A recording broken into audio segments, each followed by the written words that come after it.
আসসালামু আলাইকুম সবাইকে, আশা করি সবাই ভালো আছেন। একটা জঘন্য ব্যাটিং পারফরমেন্স, মানে আমি জানি আমাদের মতো যারা ফ্যান্সরা রয়েছেন এই মুহূর্তে আমাদের চেয়েও কত বেশি ডিসঅ্যাপয়েন্টেড হবেন বাংলাদেশের এই কারেন্ট স্কোয়াডের ব্যাটাররা যারা আজকের ম্যাচটা পাকিস্তানের এগেনস্টে খেলেছেন। প্রেশার ছিল অবশ্যই, একটা অলিখিত সেমিফাইনাল। আমরা বলছিলাম যে দল জিতবে তারাই চলে যাবে এশিয়া কাপের ফাইনালে, ইন্ডিয়া তাদের জন্য অপেক্ষা করছে।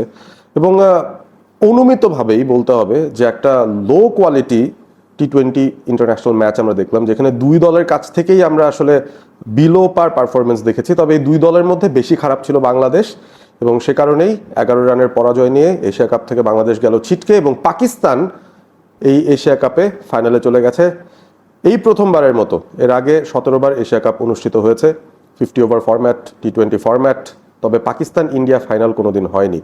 এবং সেই ব্যাপারটাই সত্যি হয়ে গেল, পাকিস্তান এবার ইন্ডিয়ার সঙ্গে এশিয়া কাপের ফাইনালটা খেলবে।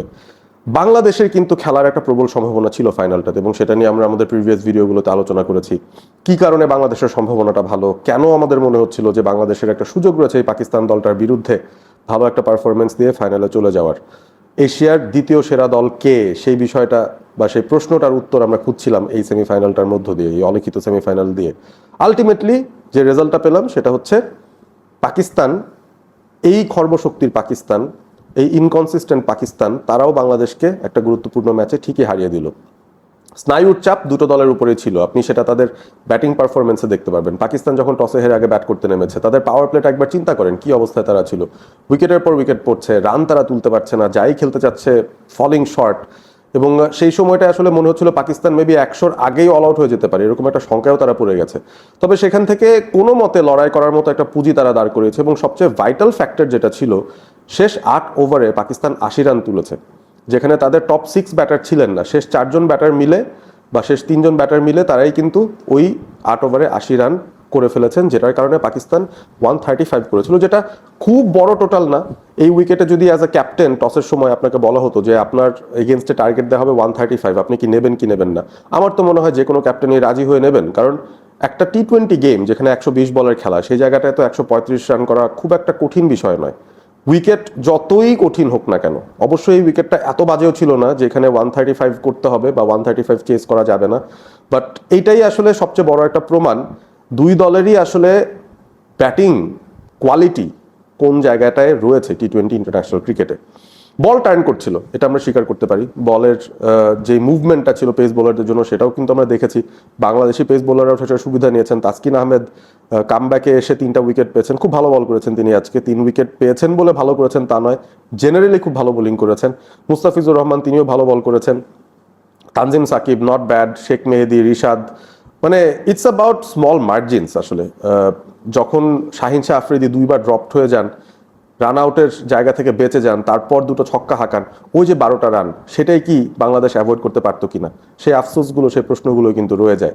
ডেথ ওভার্সে আরও একটু ভালো কি করতে পারতো কিনা বাংলাদেশ ওই টেইল এন্ড ব্যাটারদের বিরুদ্ধে, পাকিস্তানের যারা হুট করে এই রানগুলো বের করে নিয়ে আসতে পেরেছে। যাই হোক, খুব বেশি কথা আসলে ম্যাচের যে পরিস্থিতিগুলো ছিল সেগুলো নিয়ে বলার কিছু নেই। বাংলাদেশ অবভিয়াসলি এই পুরো টুর্নামেন্টে একটা ভালো ফিল্ডিং সাইড হিসেবে নিজেদেরকে প্রমাণ করেছে। গ্রাউন্ড ফিল্ডিং খুবই ভালো ছিল, এবং ক্যাচিংও সাধারণত তাদের ভালো ছিল। তবে আজকে আমার কাছে মনে হয় যে অযাচিত কিছু ভুল বাংলাদেশ ফিল্ডিং এফোর্টে করেছে। অবশ্যই পারভেজ ইমন, আপনার মনে থাক কথা, তিনি একটা ক্যাচও ড্রপ করেছেন, সেটার সাথে সাথে আবার বলটা 4ও হয়ে গেছিল। ওই যে এক্সট্রা 4টা রান, সেই 4টা রান তো আমরা বাঁচাতে পারতাম। আরও কিছু ক্যাচ বাংলাদেশ ড্রপ করেছে, রান আউটের সুযোগ বাংলাদেশ হাতছাড়া করেছে। তো এই বিষয়গুলো আমার কাছে মনে হয় যে দিন শেষে একটা ভাইটাল ফ্যাক্টর হয়ে গেছে। টি-20 ক্রিকেটে প্রত্যেকটা রান ইম্পর্টেন্ট। সেই রানটা বাংলাদেশ কমাতে পারলে আই গেস ম্যাচটা আরও একটু ক্লোজ হতো। 120-এর মধ্যে পাকিস্তানকে ডেফিনেটলি আটকে রাখা সম্ভব ছিল যদি বাংলাদেশ তাদের শেষের 5টা-6টা ওভার বা শেষের 8টা ওভার আরও একটু নিয়ন্ত্রণ রেখে, আরও একটু সাহস রেখে বোলিংটা করতে পারতো, ফিল্ডিং এফোর্টটা যদি আরেকটু ইম্প্রুভ থাকতো। যাই হোক, ইট ওয়াজ আ ম্যাচ যেখানে আসলে দুটো দল প্রুভ করেছে যে তারা ফাইনালে যে কোনো দল গেলেও ওই ইন্ডিয়ার সঙ্গে আসলে পেরে ওঠা কোনো দলের পক্ষে হয়তো সেভাবে সম্ভব নয়। তবে পাকিস্তানের আনপ্রেডিক্টেবিলিটির যে জায়গাটা, সেটার কারণেই আমার মনে হচ্ছে যে ফাইনালটা যতটা একপেশে চিন্তা করছেন মানুষজন, সেটা হয়তো নাও হতে পারে। এখন ব্যাপারটা আমরা যদি একটু ঐতিহাসিকভাবে ঘুরে দেখি, শেষ পাকিস্তান ইন্ডিয়া ফাইনাল খেলেছিল কবে যে কোনো টুর্নামেন্টের, সেটা কিন্তু ছিল 2017-র চ্যাম্পিয়ন্স ট্রফি, এবং সেই টুর্নামেন্টটা কে জিতেছিল? পাকিস্তান জিতেছিল। সো এরকম সিচুয়েশন যদি এশিয়া কাপের ফাইনালে হয় অবাক হওয়ার মতো কিছু থাকবে না। But we want to talk about Bangladesh. বাংলাদেশের আসলে পিকটা কোথায় হয়েছিল? বাংলাদেশ বেসিক্যালি গ্রুপ পর্বের যে ডু অর ডাই গেমটা ছিল আফগানিস্তানের সঙ্গে, সেটা কিন্তু তারা জিতেছিল এবং তখন তাদের পিকটা হওয়া শুরু। সুপার ফোরে গিয়ে শ্রীলঙ্কাকে হারিয়ে দিয়েছে, তখন কিন্তু একেবারে বাংলাদেশ তাদের বেস্ট পারফরমেন্সের জায়গাটায় চলে গিয়েছিল।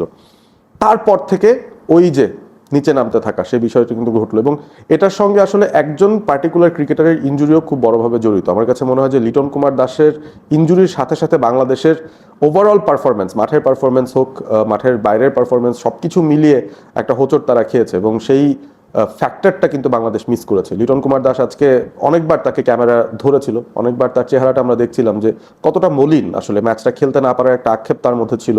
অ্যাজ এ ক্যাপ্টেন তিনি দারুণ করছিলেন, অ্যাজ এ ব্যাটার তার পারফরমেন্স বেশ ভালো ছিল, টি-20 ব্যাটিং র্যাঙ্কিংসেও তার উন্নতিটা আমরা দেখছিলাম। সাইফ হাসান এবং লিটন এই দুজনকেই আমাদের আসলে এই পুরো টুর্নামেন্টে দেখে মনে হয়েছে যে বাংলাদেশকে জেতাতে পারলে হয়তো এই দুজন ব্যাটারের উপর সবচেয়ে বেশি নির্ভর করতে হবে।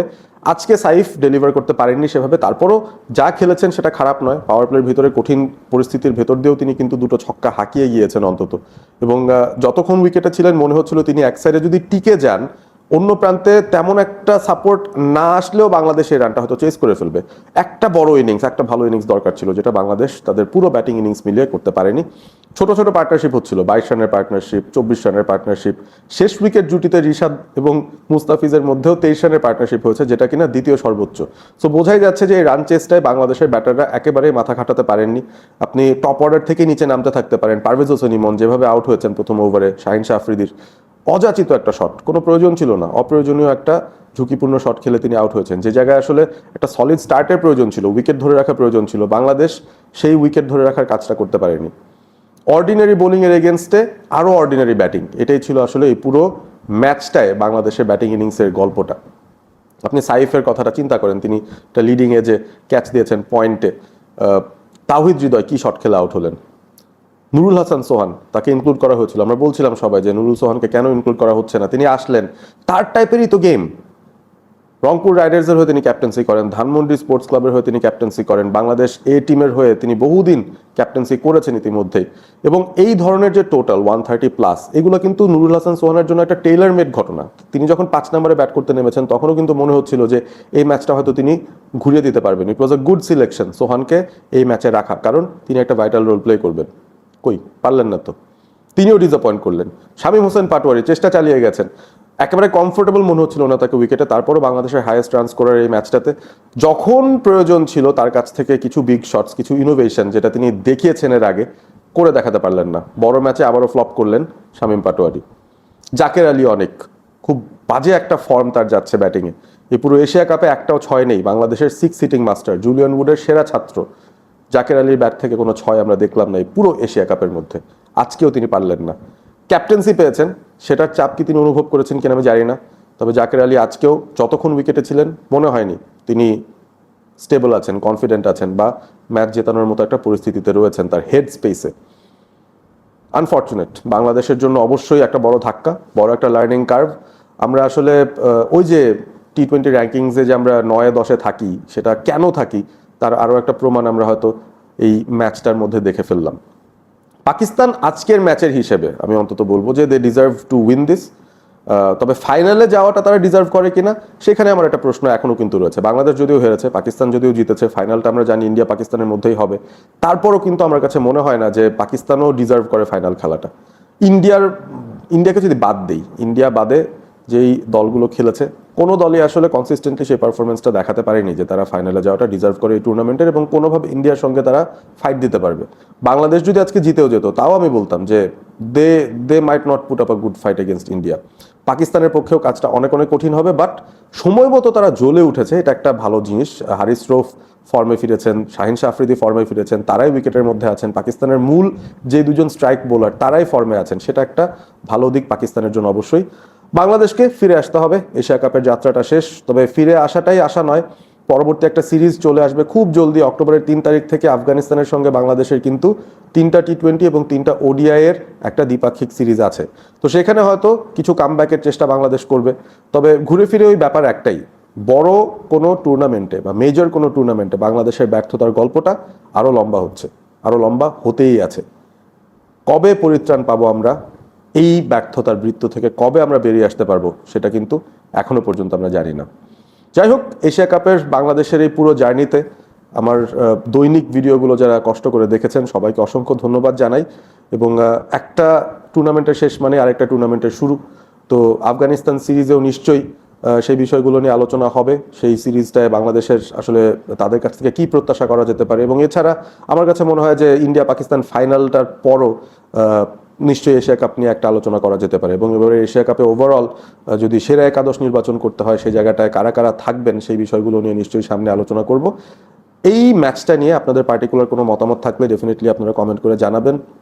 বাংলাদেশ আসলে কোন জায়গাগুলোতে গিয়ে আসলে ম্যাচটা হেরেছে সেটা নিয়ে আপনারা জানিয়ে দিতে পারেন। সেটা কি টিম সিলেকশন ছিল, সেটা কি লিটন দাসের ইনজুরির কারণে বাংলাদেশের ভোরকে যাওয়া সেই বিষয়টা ছিল, নাকি পাকিস্তান আসলেই ডেস্টিনি বলছে যে তারা এই টুর্নামেন্টটা জিতে যেতে পারে, এই কারণে হয়তো এই সময় এসে তারা ভালো পারফর্ম করা শুরু করেছে এবং সেই অবস্থার বলি হয়েছে বাংলাদেশ।